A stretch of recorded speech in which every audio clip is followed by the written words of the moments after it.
Hey, what's going on YouTube? This is CJ. I want to welcome you guys back to episode 7 of my brand new 120 gallon reef system. Now this video is going to be all about aquascaping. Basically going to give you guys a walkthrough of everything I did, my thought process, and whatever it took to complete the job and finally get this rock in the tank. During my brief time in the hobby, I quickly realized one simple truth. You can spend all the money you want on controllers, top of the line skimmers, custom tank builds, everything in between, but the only thing that truly matters is what's inside your display. I'm talking about your aquascape, your coral selections, and your stockless selections. So for me, deciding on the scape for this tank came from a few different sources. I looked for inspiration from fellow YouTubers and even from my previous builds, the JBJ, the 37 gallon cube, all of those things tied in to me designing the scape for this tank and to make sure it was unique and something I liked. So why did I choose Pukani rock? Well, to be honest guys, my previous 3 reef tanks all had the cheaper Marcos or Reef Saver dry rock, and by all accounts it worked well, but I knew for a fact this system was a lot bigger than I've ever had before, and I was gonna need a lot more rock. So when it comes to how porous and how light the rock is and getting the most bang for your buck, that was the first thing that attracted me to Pukani rock.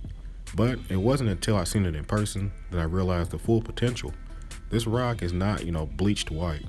It looks very, very natural, even though it comes with, a lot of dirt and debris and dead, organics and creatures and stuff that are entrapped inside of it. At the end of the day, once this rock is cured and completely free of all of that stuff, it's definitely gonna look like a nice, natural looking scape, and that's what I'm looking for. Now to help myself out dry scaping outside of the tank, I wanted to do a full mock-up of the 120 gallon system. So grabbed a 6-foot table, some cardboard, some painter's tape, and did the exact dimensions, including the overflow.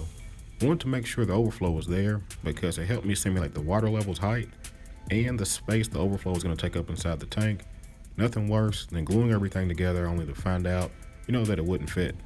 Now I also took this opportunity to section off my tank for the rule of thirds.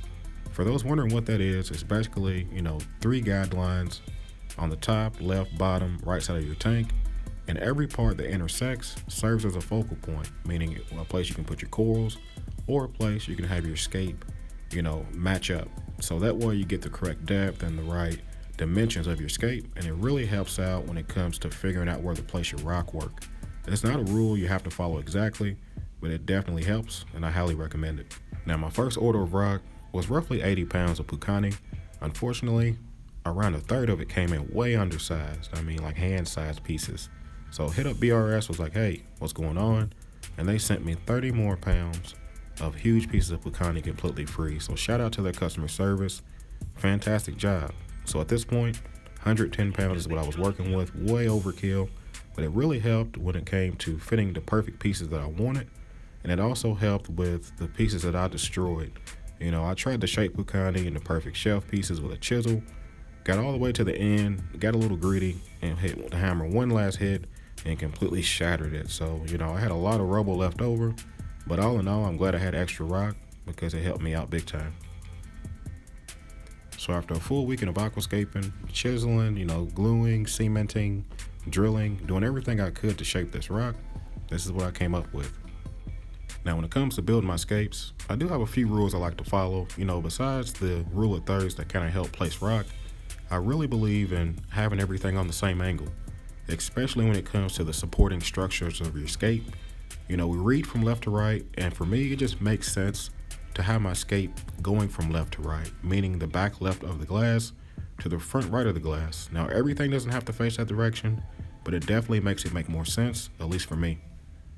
Now something else I always consider are going to be my accent pieces. They do a great job of completing the scape, right underneath the overhang or on the right structure, but the main purpose for them is to allow me to introduce, GSP, Xenia, anything that I don't want to have full access to my main structure by keeping them separate, having them look like they're there, but at the same time not touching anything. Now if there is something I love to do, it's taking advantage of all of the vertical space in the tank. And with mocking up that overflow, it made it really easy to not guess and to get the perfect height of that rock structure to make sure it's just at the water surface, but not so high I can't put a screen top on the tank. Now I also want to mention the golden rule. It basically makes sure that your primary structure is at least twice as big as your secondary structure. And for me, always using this, make sure that nothing is too even. I don't have two perfectly square structures spaced out. That's not visually appealing, and I definitely always try to avoid doing that. Now the last thing I want to mention is going to be the use of overhangs and shadowing on my scape.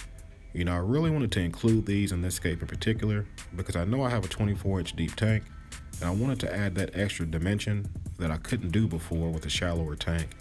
Now I had to make sure I did this right. I had to be careful and stagger them in a way to where even if I did this light test like I'm doing now, you're not really seeing anything that's not getting light or the right spread. So hopefully this will allow me to do 100% coverage with corals and still look good at the same time.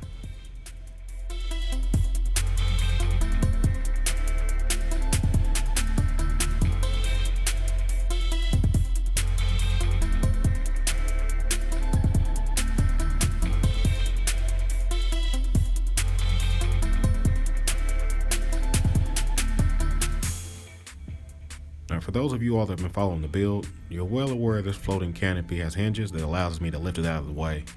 And to be honest guys, after I rinsed that Pukani and looked at it, I knew for a fact it would never fit in the tank if I could not raise that canopy, so I'm so glad I decided to build that in. Now up until this point, everything went fairly smooth. The rock structure fit right inside the Euro brace like I planned. Had one momentary wobble of the chair as I was standing on it, but it wasn't until I put the second structure in and the damn arch broke that I ran into my first trouble. But overall, happy with the result, and we'll fix that arch in a moment. Now I know some of you guys may be wondering, what the hell did he use to build his scape? This is it guys. I used a hammer, a chisel, and this Aquaforest stone fix, nothing else. It's basically an aquarium safe cement. It's recommended to use on dry rock and it cures in like 10 to 15 minutes. Now it says you can use it underwater as well. Honestly, I wouldn't try it, but if you do, be careful because it can buffer your pH while it's curing. But other than that, this stuff is fantastic guys. I did use the entire container when I built this scape, mainly because, the first few batches definitely were mixed wrong and I wasted a lot of it. But overall, this one container will stretch far if you need something to hold a lot of rock together. Now for using this, highly recommend, grab something you can throw away, a bunch of styrofoam cups, plastic bowls, whatever the case may be. Make sure it's disposable because you're going to go through a lot of them, trust me. What I found is using a small amount of water, I'm talking maybe a teaspoon of water, goes a very, very long way with making this stuff. Add the water, add a little bit of the powder, mix it, add a little more powder, mix it again, until you get the consistency that you want. I found that kind of dough ball, soft mud consistency is the best to work with. It allows you to push in the crevices and get everything you want covered without wasting it. And I've also found that, mixing smaller batches at a time is a lot more efficient than using one batch and then having to rush and spread it all over your rock work before it cures. Now that's pretty much the main reason I had this issue to begin with. I moved the rock too soon and it ended up forming a small seam or crack that I didn't really think much of. I just kind of, re-wetted my finger and smashed it together. It held well all the way to the point of putting it in the tank, and it just kind of finally gave way. So I went ahead and just threw some more on top while it's in the tank. Trust me, this will be rock solid for its purpose. It's not holding weight, but ultimately you want to do it the right way. Let it cure, don't touch it, and then it'll never fail on you. But I'll recommend this for anyone that is using Pukani or any kind of rock that actually has a dirty color to it. But if you're using like Marco's rock or any of that Reef rock that's completely white, it will stick out like a sore thumb. So if you don't care, use it. If you do, I couldn't recommend it for that type of rock. Now my overall stocking plans is to keep a mixed reef tank, LPS, soft corals, leathers. I still love movement, but at the same time, I have to be smart about it. This scape is really dictating heavy SPS just because of how high it is in the tank, how much light it's receiving, and how much flow it's going to receive on the top from those gyro pumps. So there's still going to be eddies and there's still going to be low light areas to where I can mix all of those other corals in. But overall, I'm loving the way this is looking, and this is going to have tons of potential. I'm really excited for what the future holds for this tank. Planning ahead applies to every aspect of this hobby, whether what you're stocking, what you want to put in the tank, what you want to grow later, what equipment you want to add. And you cannot forget to plan ahead for the flow whenever you're creating your scape. And that's something I really considered because I knew I was going to have the gyros on either side of the tank, going back and forth, alternating, going at the same time, whatever the case may be. But the most important part was to make sure I didn't obstruct that flow as they hit the glass and came back around. So both structures have huge openings or huge swim throughs right on the ends of them, meaning I didn't have the main support blocking that flow or diverting it. And my hope is the flow goes all the way through the rock structure, comes up as it hits the other island, and really keeps that detritus suspended. Now, even with both gyros running, there's still going to be potential for dead spots behind the structures on either side of the overflow. So I kind of thought ahead for that as well. That was the whole reason for shortening the lock line, fully intending to point them directly down behind the scapes to keep all that detritus stirred up. Now, if you guys have been watching the build, you know the flow from that return pump pretty much turns these into pressure washers.